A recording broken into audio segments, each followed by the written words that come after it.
Cette semaine, nous allons vous présenter une nouvelle collection de plaisirs d'esthète et une collection qui me tient à cœur parce que c'est aussi une longue histoire, les portraits d'ancêtres. En fait, les portraits d'ancêtres, ça remonte à mes débuts. J'avais commencé cette activité il y a juste 18 ans, donc enfin je deviens majeur, avec des amis que j'avais connus lorsque je vivais à Singapour et qui avaient développé une activité d'antiquaire en art bouddhique. Et en fait, c'est grâce à eux, avec eux, les Huchettes pour ne pas les nommer, que j'avais commencé cette activité. Et j'aimais beaucoup les portraits d'ancêtres, car voilà quelque chose qui est encore très décoratif. Ce sont de nouveau des peintures que l'on ne trouve plus aujourd'hui, pour des raisons très simples, qu'elles ont été remplacées par des photographies. Car n'oublions pas que les portraits d'ancêtres étaient réalisés pour la célébration des ancêtres, qui est très très important pour les Chinois. Et donc on avait ces peintures de la famille qui étaient faites sur du papier de riz. Et donc avec bien évidemment, regardez ces magnifiques costumes, on avait des représentations de mandarins, soit de mandarins civils, soit de mandarins militaires, de responsables militaires, que l'on reconnaît d'ailleurs par le blason du mandarin. Ici on a un blason qui représente un oiseau, une sorte de grue en fait, donc on peut dire que c'est l'épouse d'un mandarin civil. Et bien évidemment, orné de bijoux, un visage très significatif, pour justement représenter cet ancêtre et pouvoir le vénérer.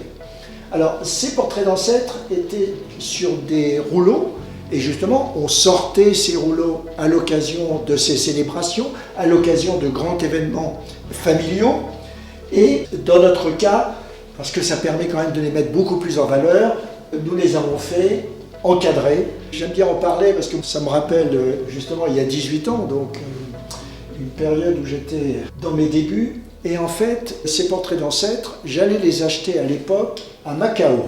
J'avais été introduit justement grâce à mes amis, mes associés d'ailleurs à l'époque, auprès d'un antiquaire de Macao qui était spécialisé uniquement dans les portraits d'ancêtres. Son nom était, si je me rappelle, Tin Long. Et ne croyez pas que c'était facile de trouver ces portraits d'ancêtres. J'avais regardé à Singapour, j'avais regardé à Hong Kong. On en trouvait très peu, souvent à des prix d'ailleurs qui étaient très élevés, tandis que là, c'était vraiment un marchand complètement spécialisé dans les portraits d'ancêtres. Donc en fait, je partais de Hong Kong, je prenais le ferry jusqu'à Macao, je passais la frontière là-bas à Macao et je me rendais dans une rue où il y avait un certain nombre d'antiquaires, et notamment Tin Long qui avait une boutique d'antiquité uniquement de portraits d'ancêtres.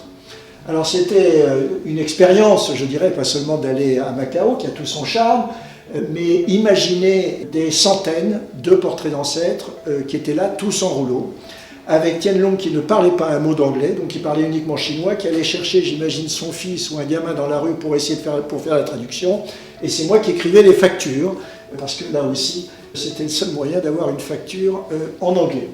Et donc, je passais pratiquement l'après-midi. Et si j'étais chanceux, j'arrivais à acheter une petite dizaine de portraits d'ancêtres après en avoir examiné des dizaines et des dizaines, si ce n'est pas des centaines. Donc on déroulait ces portraits d'ancêtres sur une grande table, parce que bon, la difficulté, elle est très simple, c'est que c'était d'abord d'avoir des portraits d'ancêtres qui étaient dans un état qui était satisfaisant. Vous pouvez imaginer que certains ont pu être sujets à l'humidité, à de l'eau ou simplement des pigments de peinture qui sont partis ou d'être délavés. Ou alors, on a envie aussi, on achète ces portraits d'ancêtres, pas seulement pour ce que ça représente dans l'histoire de la Chine, mais également pour le côté esthétique. Donc là aussi, certains portraits d'ancêtres ne me parlaient pas ou ne généraient pas l'émotion que l'on est en droit d'espérer. Donc, après avoir passé une véritable après-midi dans cette petite boutique, examiner autant de portraits d'ancêtres, ça me permet de repartir et de reprendre mon ferry avec une dizaine de rouleaux de portraits d'ancêtres si cela se passait bien. Et j'avais trouvé ensuite, l'encadrement était un souci vu les dimensions, un très bon encadreur à Londres, puisque je vivais à Londres à cette époque, qui me faisait, à mon retour, l'encadrement de tous ces portraits. Alors, on a eu l'occasion d'en présenter pour ceux qui nous ont suivis à la Brafa, par exemple. J'aimais bien en apporter un chaque année, qui d'ailleurs chaque année était vendu. Et donc, je me suis dit que là, c'était l'occasion, justement, avec Plaisir d'Esthète, avec toutes ces collections que nous avons présentées, et je vous remercie avec succès depuis plusieurs semaines, de vous montrer, en fait, les pièces que nous avons encore, soyons clairs, qui sont en nombre extrêmement limité. Et on m'a dit récemment d'ailleurs, je ne sais plus comment je l'ai appris, que cette fameuse boutique à Macao est fermée, peut-être d'ailleurs, faute d'arriver à trouver des portraits d'ancêtres. C'est toujours notre, je l'ai mentionné, dans tous les domaines, notre grande difficulté est d'abord, avant tout, de trouver des pièces intéressantes, des pièces de qualité. Voilà, bah écoutez, j'espère que vous allez avoir le même plaisir que moi à découvrir ces portraits d'ancêtres. Et donc vous allez, cette semaine, les découvrir les uns après les autres.